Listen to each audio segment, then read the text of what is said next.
వికారాబాద్ జిల్లా తాండూరులో నేడు Congress party విలేమూన్ high school మైదానంలో స్థానిక ఎమ్మెల్యే మనోహర్ రెడ్డి ఆధ్వర్యంలో తలపెట్టిన జనజాతర బహిరంగ ప్రచార సభ దిగ్విజయం కావడంతో కాంగ్రెస్ నాయకులు కార్యకర్తల్లో ఉత్సాహం నెలకొంది. చేవెళ్ల పార్లమెంట్ అభ్యర్థి రంజిత్ రెడ్డికి మద్దతుగా ఏఐసిసి ప్రధాన కార్యదర్శి శ్రీమతి ప్రియాంక గాంధీ, రాష్ట్ర ముఖ్యమంత్రి రేవంత్ రెడ్డిలు హాజరయ్యారు. ఈ సందర్భంగా ముఖ్యమంత్రి రేవంత్ రెడ్డి మాట్లాడుతూ ఆగస్టు 15లోగా 2 లక్షల రుణమాఫీ చేసి రైతుల రుణం తీర్చుకుంటానని అనంతగిరి శ్రీ పద్మనాభ స్వామి మీద ఒట్టేసి చెప్పారు.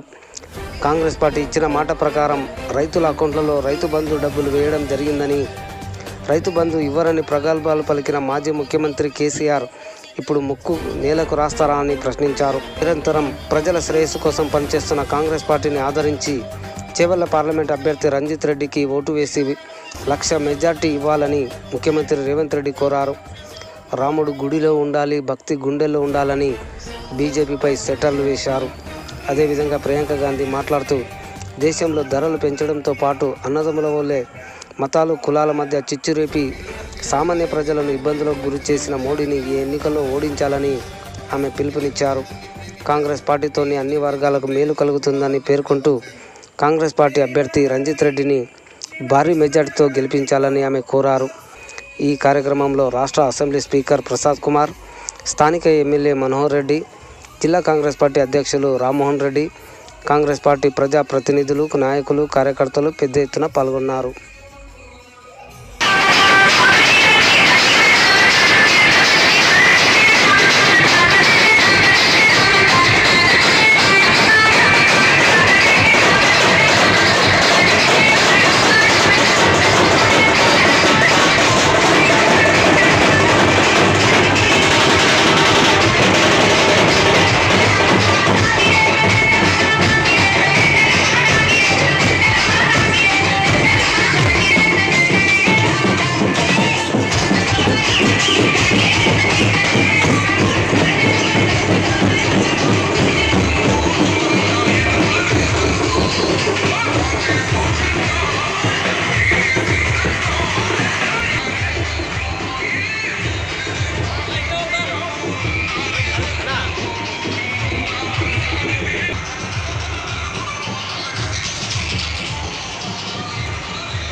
बीजेपी बीआरएस पार्टी అందుకే ఈ రోజు ఈ ఎన్నికల్లో డిసెంబర్ 4 వరంగల్ తాండూరు వికారాబాద్ పార్లమెంట్ నియోజకవర్గాలలో మీరు అత్యధిక మెజారిటీ ఇచ్చి 4 శాసనసభ్యులను గెలిపించడంతో మీ అభిమానంతో మీ అండతో మీ రక్తాన్ని చెమటగా మార్చి మీ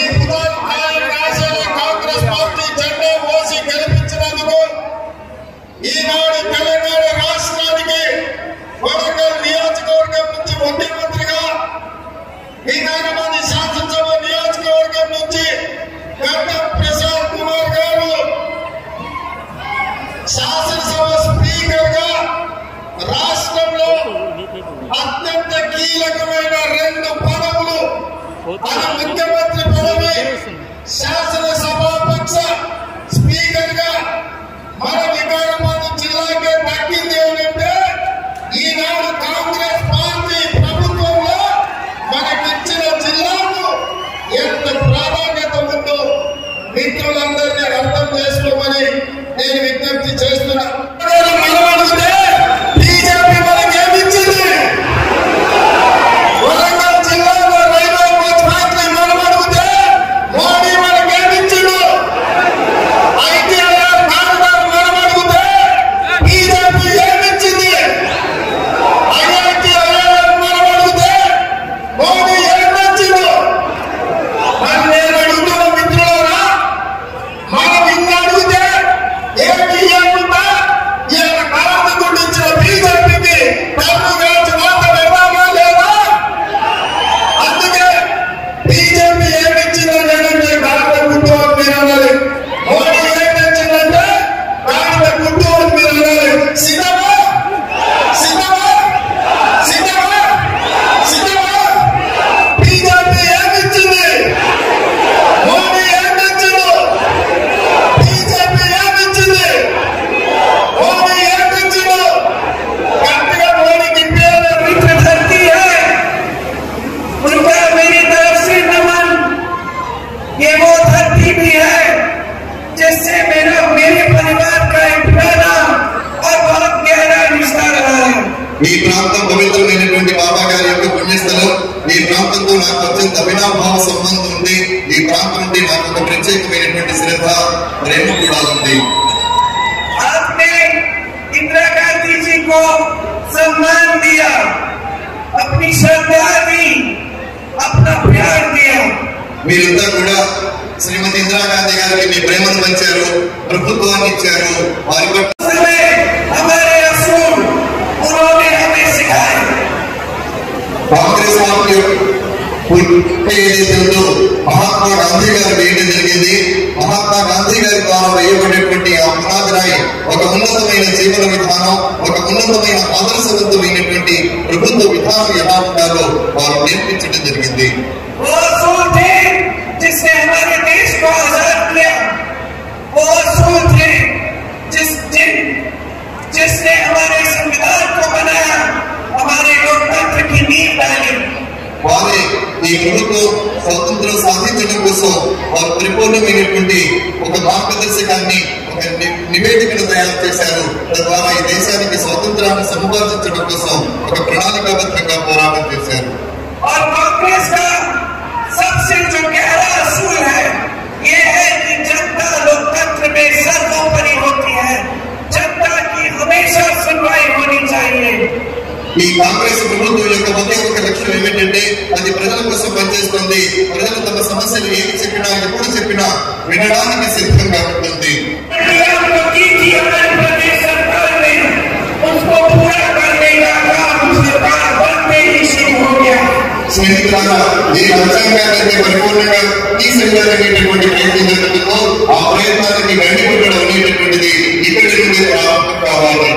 और इनसे वो सुविधाएं मिली आपको तो बाकी देश में नहीं मिल रही है। जहाँ जहाँ भाजपा की सरकार है वहाँ लोग तड़प रहे हैं, तरस रहे हैं। ఎక్కడైతే భారతీయ జనతా పార్టీ ప్రభుత్వాలు దేశంలోని వివిధ రాష్ట్రాలు ఉన్నాయో అక్కడ ప్రజలు సౌకర్యాలు లేక, పథకాలు లేక అల్లాడుతున్నారు అనేటటువంటి విషయాన్ని మీరు గుర్తుపెట్టుకోవాలి. यहाँ सिलेंडर 500 रुपए का है, बाकी प्रदेशों में आज उत्तर प्रदेश से आए 1200 रुपए का सिलेंडर है उत्तर प्रदेश में। తెలంగాణ రాష్ట్రంలో 500 రూపాయలకు ఇంట్లో సిలిండర్ దొరుకుతుంది. నేను ఉత్తరప్రదేశ్ రాష్ట్రాన్ని పర్యటించినప్పుడు అక్కడ 1200 రూపాయలకు సిలిండర్ అమ్ముతున్న సంగతి తెలుసుకున్నాను.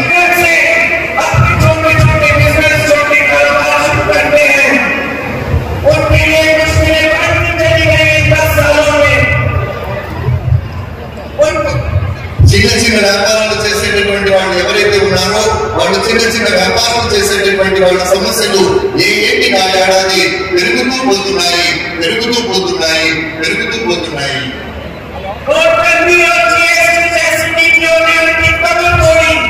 उनकी कमाई कम हो गई, किसान की कमाई कम हो गई, मजदूरों की कमाई कम हो गई।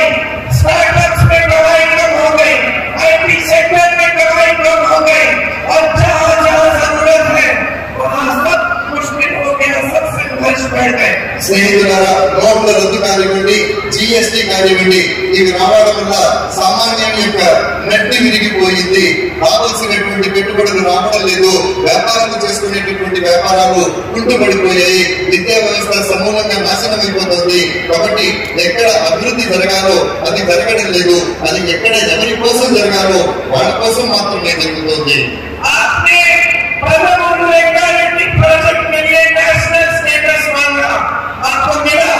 మన ప్రాజెక్టు కోసం ప్రభుత్వానికి డబ్బులు అడగడం జరిగింది. అది మనకు వచ్చిందా?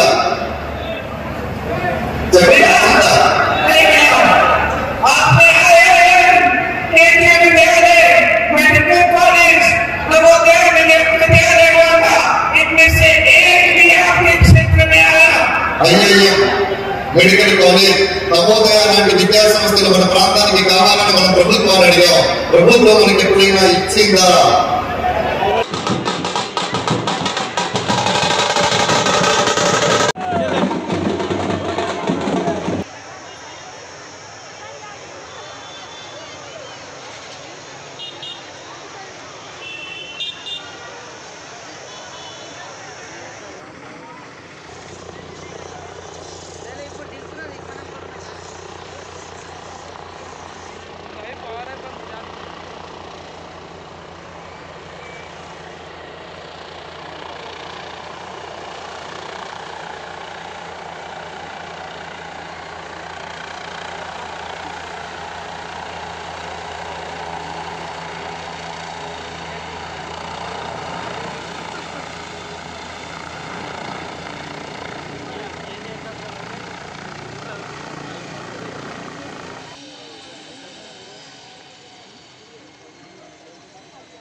रेवंत रेड्डी, प्रियंका गांधी वाइट